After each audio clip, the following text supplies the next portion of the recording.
The Witches of Belvoir were Joan and her two daughters, Margaret and Philippa Flower. They were believed to have caused the deaths by witchcraft of two young nobles, Henry and Francis Manners, the only male heirs to Francis Manners, the 6th Earl of Rutland, whose seat was at Belvoir Castle in Leicestershire. The Flower family had been connected to the Earls of Rutland since at least the mid-16th century.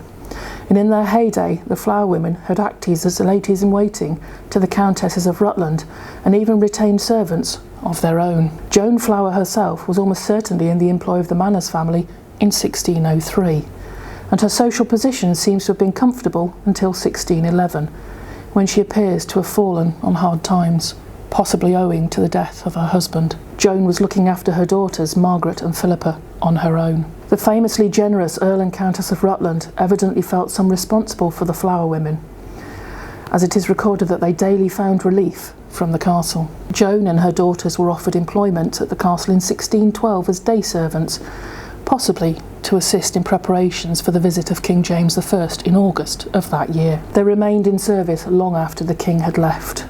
Joan was a particular favourite of the Earl, and the pair spent many hours discussing natural remedies. Joan was a well-known local herb wife, and the Earl solicited her advice on many occasions. The Flower women were evidently not popular with other members of the Earl's staff, and rumours of their misconduct soon began to spread. In 1613, the servants lodged a formal complaint with Cecilia, the Countess of Rutland. Margaret was accused of stealing provisions, and all three women of entertaining gentlemen at all hours of the night. Margaret was dismissed, but with an extremely generous parting gift, 40 shillings, enough pay for a year. Both Margaret and her mother were reportedly furious at Margaret's dismissal, and Joan cursed the Earl's family. The Earl and Countess were subsequently many times subject to sickness and extraordinary convulsions, and in late summer 1613, their eldest son, Henry, Lord Ross, died. To add to his parents' grief, his brother Francis, their last surviving male heir,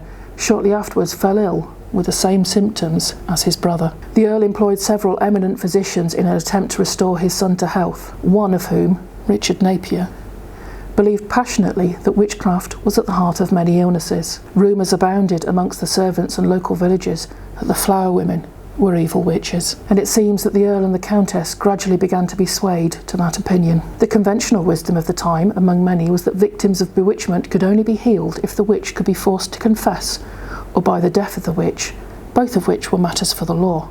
And so the Flower women were arrested and accused of witchcraft, probably at the instigation of the Countess of Rutland. Their arrest excited much interest, as it was very unusual for such a distinguished family as the Manners, one of the richest and noblest families in England, to be involved in a witch trial. The three women were committed to be tried at Lincoln Castle, a 40-mile journey from where they were being held in Bottisford in Leicestershire in the depths of winter. Stopping off at the village of Ancaster, worn down by her treatment and very likely terrified, albeit mistakenly, of the prospect of being burned at the stake, Joan demanded that she be subjected to an ordeal to prove her innocence, an ordeal by bread. The Earl of Rutland's chaplain, the Reverend Samuel Fleming, was among the party accompanying the women to Lincoln, and he may have blessed the bread before Joan broke off a piece and put it in her mouth.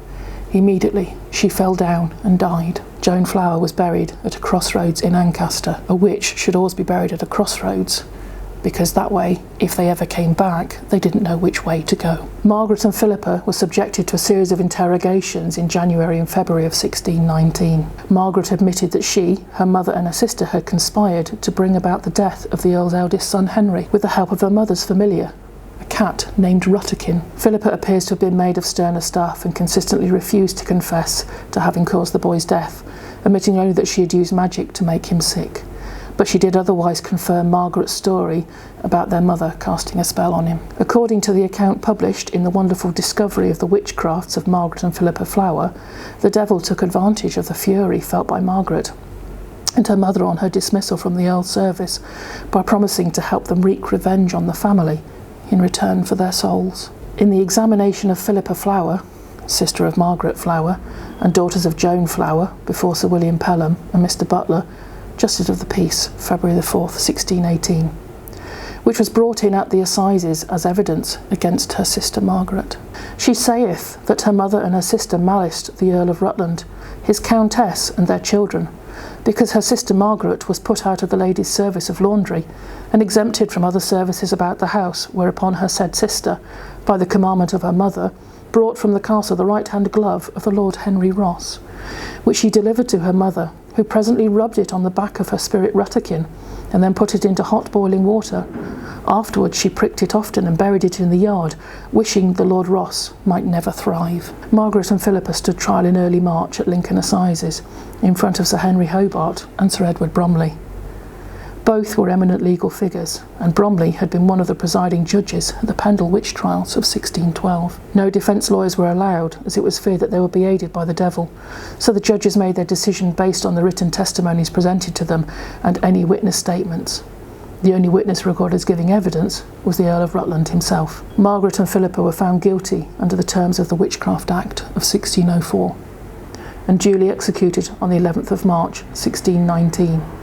Their bodies were buried in unconsecrated ground in a corner of Lincoln Castle. The boy they had been accused of bewitching, Francis Manners, died almost a year later, on the 5th of March 1620. The Earl and Countess remained so convinced that their sons had been killed by witchcraft that they had it inscribed on their monument at Bottisford Church. The only reference to witchcraft in an English church, it reads, "In 1608 he married Lady Cecilia Hungerford, daughter to the Honourable Knight Sir John Tufton, by whom he had 2 sons, both of which died in their infancy by wicked practices and sorcery." The only record of the trial of Margaret and Philippa Flower is that contained in a contemporary pamphlet, The Wonderful Discovery of the Witchcrafts of Margaret and Philippa Flower, daughters of Joan Flower. The records of the Lincoln Assizes have been lost.